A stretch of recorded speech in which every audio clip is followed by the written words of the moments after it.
Hello' everyone, আপোনালোক কেনে আছে? ভালে আছে নিশ্চয়, ময়ো ভালে আছোঁ। তেনেহ'লে আহক আজি ৰেচিপিটো আৰম্ভ কৰোঁ। আজি মই বনাবলৈ লৈছোঁ পনীৰ দো পিয়াজা।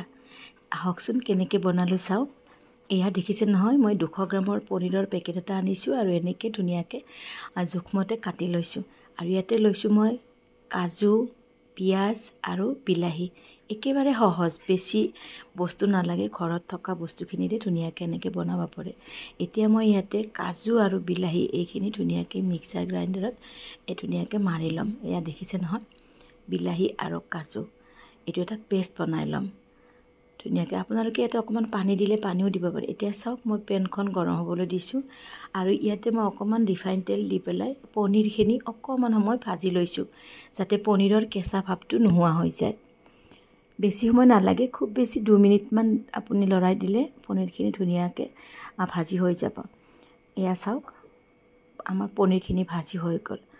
আৰু এতিয়া মই ডাঙৰ ডাঙৰকৈ কাটি লোৱা এনেকুৱা পিঁয়াজখিনি মই ইয়াতে অকণমান সময় ভাজি লৈছোঁ, যাতে পিঁয়াজৰো কেঁচা কেঁচা ভাৱটো নোহোৱা হৈ যায়। এইখিনিও মই খুব বেছি 1-1.5 মিনিটমান ভাজি লৈছোঁ আৰু এনেকুৱা অকণমান ভজা হোৱাৰ পিছত উঠাই লৈছোঁ। এতিয়া চাওক, সেইখন পেনতে মই আকৌ অকণমান তেল দিছোঁ আৰু ইয়াতে মই অকণমান গোটা জিৰা দি দিছোঁ। গোটা জিৰাখিনি গৰম হোৱাৰ পিছত অকণমান ইয়াতে কি দিছোঁ, মিহিকৈ কুটি লোৱা পিঁয়াজ এটা দিছোঁ, ডাঙৰ চাইজৰ পিঁয়াজ এটা দিছোঁ মই। এয়া চাওক, আপোনালোকে কুটি ল'ব পাৰে, নহ'লে চপাৰত মিহিকৈ মাৰি ল'বও পাৰে। মই পিছে আজি কুটিয়ে লৈছিলোঁ।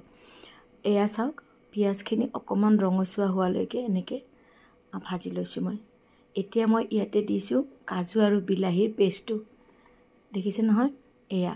আৰু ইয়াতে মই দিছোঁ অকণমান হালধি আৰু দি দিছোঁ নিমখ জোখমতে।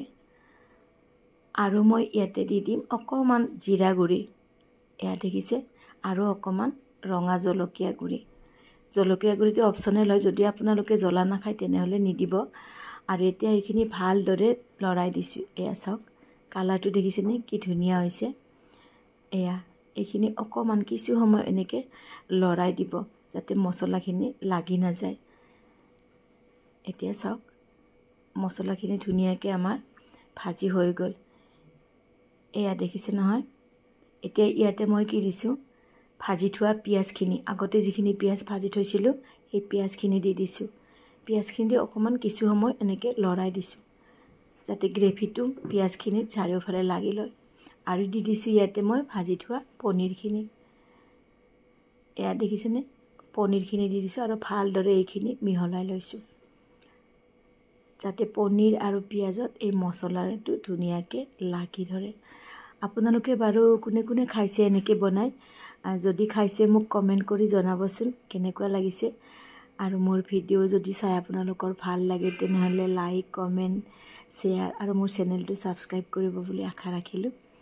এতিয়া চাওক, এইখিনি অকণমান পানী দি পেলাই উতলিবলৈ দিম কিছু সময়। গ্ৰেভিটো আপোনালোকে নিজৰ মতে ৰাখিব পাৰে, কিমান গ্ৰেভি লাগে। আৰু দি দিছোঁ অকণমান গৰম মছলা। এয়া দেখিছে নহয়।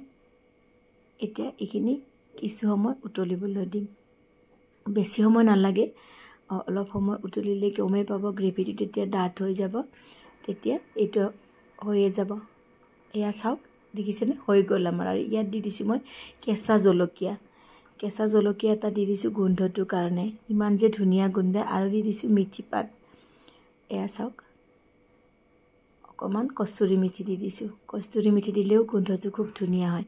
তো চাওক, আমাৰ ভিডিঅ' আজিলৈকে হৈ গ'ল। তেনেহ'লে আন এটা ভিডিঅ'লৈ পুনৰ লগ পাম। Bye bye.